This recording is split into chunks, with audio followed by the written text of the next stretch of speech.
नगर निगम के चुनाव पास आने वाले थे।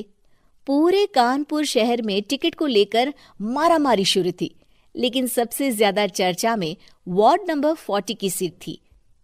वो इसलिए क्योंकि इस बार वहां की सीट महिला के लिए आरक्षित थी। अब सवाल ये था कि चुनाव लड़ेगा कौन।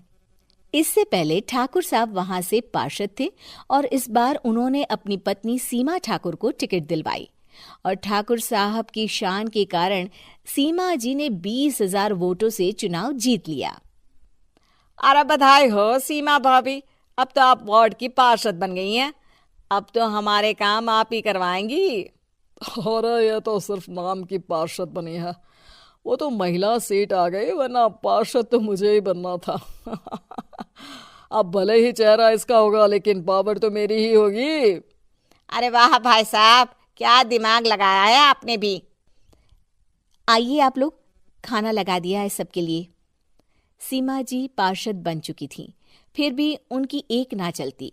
सारे काम ठाकुर साहब खुद ही संभाल लेते और जहां जरूरत पड़ती वहां सीमा जी का अंगूठा लगवा लेते। सीमा जी ज्यादा पढ़ी लिखी भी नहीं थी।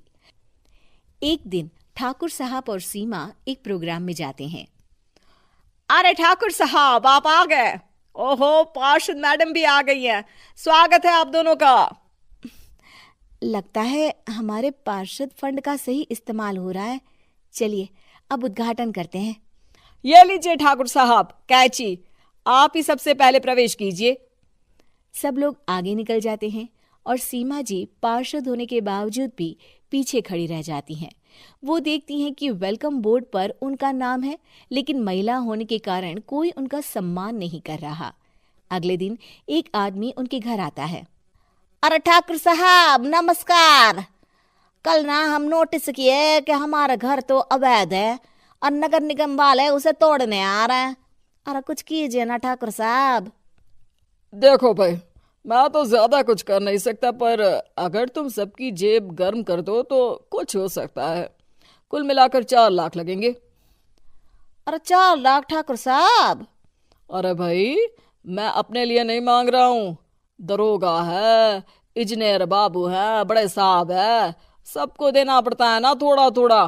बोलो है मंजूर? तभी वहां अचानक सीमा जी आ जाती हैं। अरे ये आप क्या कर रहे हैं?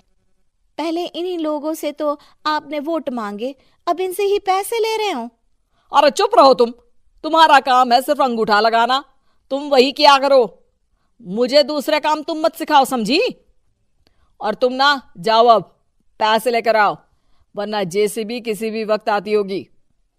सब कुछ ऐसे ही चलते रहता है। एक दिन सीमा जी और ठाकुर साहब को एक लोकल मीटिंग में बुलाया जाता है। वहां पर कई और अधिकारी लोग भी मौजूद रहते हैं। अब मैं चाहूंगा कि ठाकुर साहब हमारे बीच 2 शब्द कहें।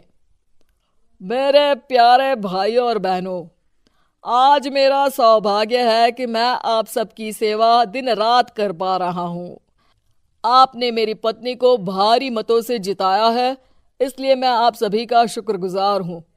मैं आप सबसे वादा करता हूं कि हमेशा की तरह हमारे वार्ड में किसी को कोई तकलीफ नहीं आने दूंगा। सभी लोग तालियां बजाने लगते हैं। अब मैं माननीय पार्षद मैडम को स्टेज पे बुलाना चाहूंगा।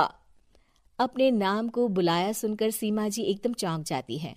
उन्हें बिल्कुल उम्मीद नहीं थी कि इतनी बड़ी जगह उन्हें मंच पर बुलाया जाएगा। जैसे तैसे वो मंच पर चढ़ती हैं। ऊपर जाते ही सीमा जी को सारी पुरानी बातें याद आ जाती हैं कि किस तरह उनके पति उन्हें कभी भी आगे बढ़ने नहीं देते और उनके नाम से गलत काम करते हैं। वो बोलने लगती हैं। मैं आपके वार्ड की पार्षद सीमा हूं। आप में से बहुत कम लोग ही मुझे जानते होंगे, क्योंकि इससे पहले मुझे कभी ऐसा मौका ही नहीं मिला। सारे मौके मेरे पार्षद पति यानी आपके ठाकुर साहब ही लेते रहे, लेकिन आज ये मौका मुझे मिला है तो मैं इसे ऐसे ही नहीं जाने दूंगी। मैं आपको ये बताना चाहती हूँ कि आपके ठाकुर साहब मेरे नाम की आड़ में गैर कानूनी काम करते हैं, जिस पर अंगूठों के निशान मेरे होते थे।